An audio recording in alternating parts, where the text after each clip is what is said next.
एक बार एक चुड़ैल नवजात बच्चे की तलाश में गांव में भटक रही होती है। उसे एक छोटे बच्चे की तलाश होती है। फिर उसकी नजर मुकेश के घर पर पड़ती है। उसका बेटा पालने में सो रहा होता है और उसके साथ ही उनका पालतू कुत्ता टफी भी सो रहा होता है। मुझे इसी बच्चे की तलाश थी। तभी टफी चुड़ैल की सुगंध सूंघ लेता है और झट से उठ जाता है। उसे चुड़ैल के आसपास होने का एहसास हो जाता है। वो जोर जोर से भौंकने लगता है।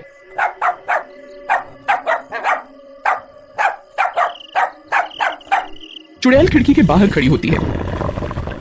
अजी उठिए ना, देखिए टफी फिर से भौंक रहा है। अरे कोई बात नहीं, तुम डरो नहीं, कई कुत्ते अक्सर रात को भौंकते हैं, सो जाओ। अरे नहीं जी, मुझे तो कुछ गड़बड़ लग रही है, आप बाहर जाकर देखिए ना। ठीक है, तुम यहीं रुको, मैं बाहर जाकर देखता हूँ। फिर मुकेश हाथ में जलती हुई मशाल लेकर घर से बाहर निकलता है। उसे देखते ही चुड़ैल वहाँ से गायब हो जाती है। यहाँ तो कोई नहीं है। अरे टफी, तू किसे देखकर भौंक रहा था? यहाँ तो कोई भी नहीं है। फिर मुकेश वापस घर के अंदर चला जाता है। चुड़ैल वहाँ से उड़कर जंगल में पुराने कुएं के अंदर चली जाती है। वहीं मुकेश का पड़ोसी उस चुड़ैल को अपनी खिड़की से देख लेता है। अरे नहीं, आज तो उस कुत्ते ने मेरा सारा खेल ही बिगाड़ दिया। फिर अगला दिन होने पर मुकेश को घर के बाहर खिड़की के नीचे किसी के उल्टे पैरों के निशान दिखाई देते हैं।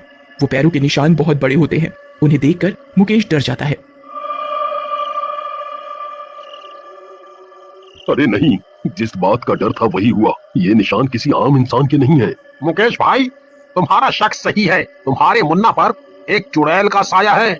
मैंने कल रात अपनी आंखों से देखा था। वो चुड़ैल खिड़की से तुम्हारे घर में झांक रही थी। फिर अचानक टफी के भौंकने की आवाज सुनकर वो वहाँ से चली गई, लेकिन वो फिर से आएगी। फिर उन पैरों के निशान की खबर पूरे गांव में फैल जाती है। सभी गांव वाले बहुत डर जाते हैं।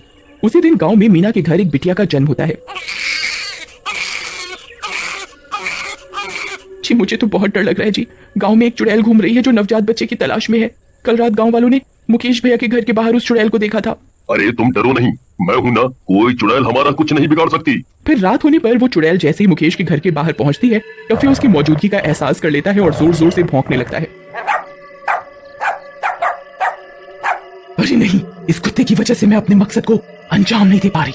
फिर टफी की भौंकने की आवाज पूरे गांव में गूंजती है। टफी के भौंकते ही सब समझ जाते हैं कि जरूर गांव में किसी चुड़ैल की मौजूदगी है। अजी सुनिए, मुकेश भैया का कुत्ता कितने जोरों से भौंक रहा है। लगता है उसने चुड़ैल को देख लिया है। कहीं वो हमारे घर तो नहीं आ जाएगी लेती है।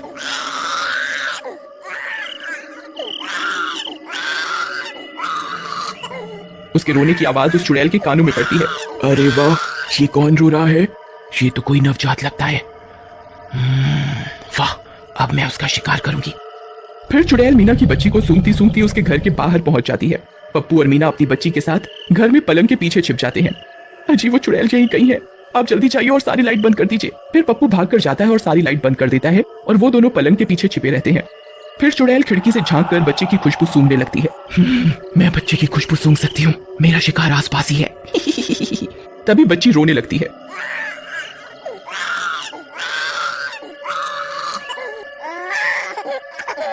अरे मर गए रे। अरे मीना, इसे चुप करवाओ, नहीं तो चुड़ैल हमें ढूंढ लेगी। अरे मर गए रे। बच्ची के रोने की आवाज सुनते ही चुड़ैल चौकन्नी हो जाती है और उसका शिकार करने के लिए तड़पने लगती है और खिड़की को तोड़ने की कोशिश करने लगती है। ये नास मिट्टी तो खिड़की तोड़ने वाली है मीना। अब क्या करें? अगर ये अंदर आ गई तो हमारी बच्ची को जिंदा नहीं छोड़ेगी। आप कुछ कीजिए ना। अरे मैं क्या करूं? अजय एक काम कीजिए, आप भी मुकेश भैया के कुत्ते की तरह भौंकिए ना। क्या पता चुड़ैल कुत्ते की आवाज सुनकर डर जाए। अरे कमबख्त, मुझे कुत्ता समझा हुआ है क्या? भला मैं कुत्ते की आवाज कैसे निकाल सकता हूँ? ठीक है, फिर मरने के लिए तैयार हो जाओ। अरे नहीं, ऐसा मत बोलो।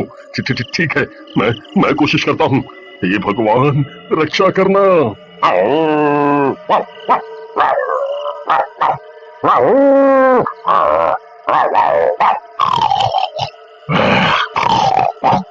कुत्ते की आवाज सुनकर चुड़ैल वहीं रुक जाती है, लेकिन दूसरे ही पल वो समझ जाती है कि ये कोई कुत्ता नहीं बल्कि इंसान ही है। अरे मूर्ख इंसान, तुझे क्या लगता है तू मुझे पागल बना सकता है? आज मैं तेरे बच्चे को नहीं छोड़ूंगी। अरे मर गए रे। अरे मीना, हमारी कुत्ते वाली तरकीब तो फेल हो गई। अब क्या करूं? अब किस जानवर की आवाज निकालूं? अजी पप्पू भैया के घर से कुत्ते की अजीब अजीब सी आवाजें कौन निकाल रहा है जी? फिर मुकेश घर से बाहर निकलकर देखता है तो उसकी आंखें फटी की फटी रह जाती हैं। वो चुड़ैल पप्पू के घर की खिड़की तोड़ रही होती है। अरे सविता, ये तो वही चुड़ैल है जो हमारे मुन्ना की जान लेना चाहती थी। अब ये पप्पू भाई की बिटिया के पीछे पड़ गई है। तभी टफी घर से बाहर निकलता है और चुड़ैल को देखकर भौंकने लगता है।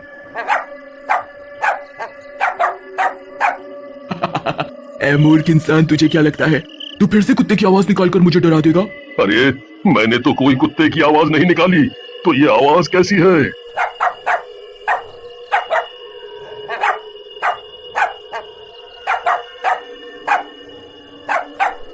नहीं टफी, रुक जाओ, आगे मत जाओ। तुम अकेले उस चुड़ैल का सामना नहीं कर सकते, वो एक पल में तुम्हारी जान ले लेगी।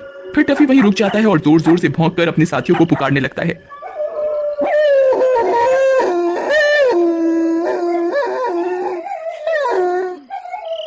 सविता, लगता है टफी अपने साथियों को पुकार रहा है। फिर उसकी पुकार सुनकर दूर दूर से और भी कुत्ते वहां पहुंच जाते हैं। अरे नहीं, ये इतने सारे कुत्ते कहां से आ गए? अब क्या करूं? अरे मीना, बाहर देखो, कितने सारे कुत्तों ने इस चुड़ैल को घेर लिया है। अब ये बचकर कहीं नहीं जा सकती। इतने सारे कुत्तों को देखकर वो चुड़ैल डर जाती है और कुएं की तरफ भागने लगती है। सभी कुत्ते भी उसका पीछा करने लगते हैं।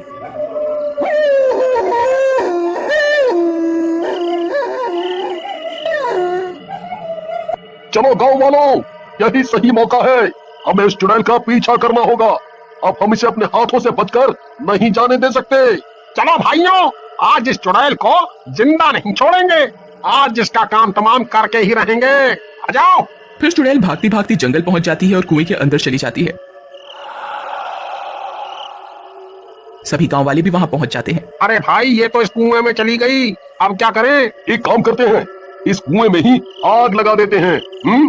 फिर गांव वाले लकड़ियां इकट्ठा करके कुएं में डालने लगते हैं और कुएं को आग के हवाले कर देते हैं। आग लगते ही चुड़ैल भी तड़पने। बचाओ बचाओ बचाओ! अरे ये क्या किया? मैं जल गई, कोई तो बचाओ।